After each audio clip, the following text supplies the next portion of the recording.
Kirk Franklin has received a lot of backlash for a song he sang at the 2022 BET Awards. So I wanted to find out why people are bashing him so much. What at all did he say in this song? I did listen, and the song is bad. Before I react to it, I want you to listen to the song yourself too. Just got back from my sabbatical, I'm one of God's kids. Never thought I'd make it this far, but God did. Whom shall I fear since the Most High brought me? Since I've been 150 tried to rob me. He can't, cause God's got me. See, I'm God's property. Jesus is prodigy. Dope as ever probably. Always stay in character. Church can make some characters that categorically deny God's character. I don't mean to preach, just trying to make you think. I was a dirty dish, now me and God in sync. Like Biggie J and Nas, the great escape of vote. The lion and the lamb will bow down to the goat. Did you catch that? The lion and the lamb will bow down to the goat. Kirk says that the lion and the lamb will bow down to the goat. This is so wrong on so many levels. It's just theologically unsound. And this is why, in the Bible and for that matter in Christianity, the goat symbolizes the lost or unbelievers.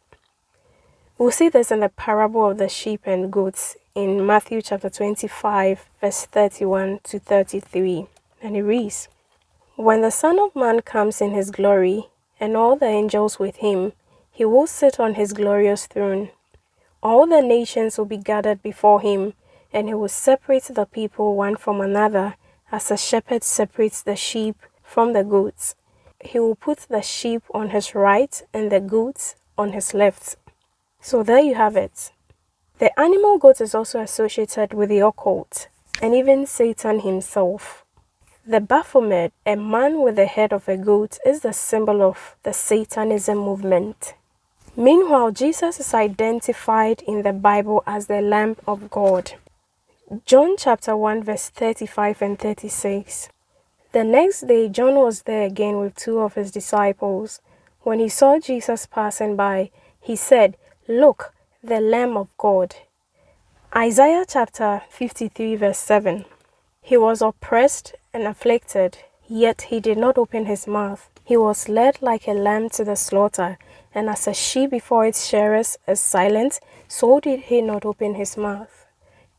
Aside from being identified as the Lamb of God, Jesus is also identified as the Lion of the tribe of Judah. Revelation chapter 5 verse 1 to 5. Then I saw in the right hand of him who sat on the throne a scroll with writing on both sides and sealed with 7 seals. And I saw a mighty angel proclaiming in a loud voice, "Who is worthy to break the seals and open the scroll?" But no one in heaven or on earth or under the earth could open the scroll or even look inside it.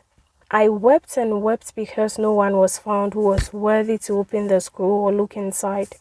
Then one of the elders said to me, "Do not weep. See, the Lion of the tribe of Judah, the Root of David, has triumphed. He is able to open the scroll and its 7 seals." So you realize that in the Bible, Jesus is the Lamb. Jesus is the Lamb of God that was slain. He is also the Lion of the tribe of Judah. Meanwhile, when the Bible talks of goat, it usually refers to unbelievers, and as we've said, it's associated with even the devil. So is Kirk trying to tell us that Jesus will one day bow down to Satan?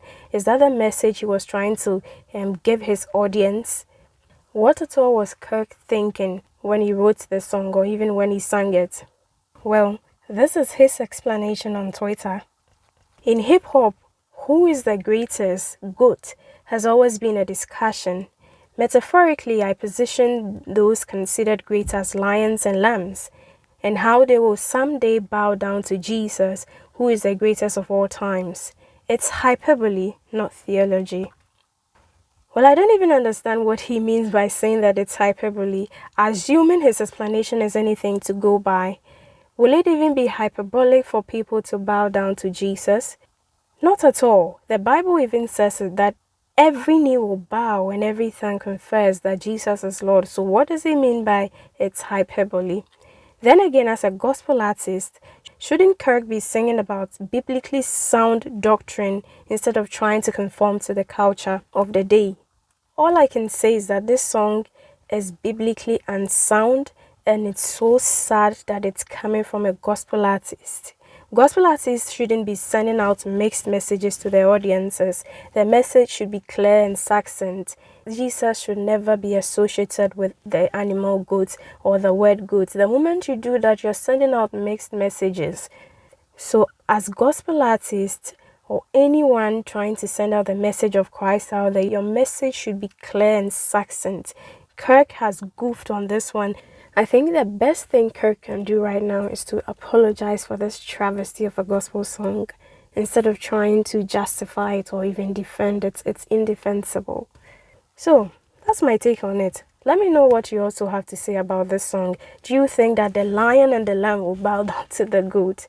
Let me know your thoughts in the comments section below. Thank you and stay blessed.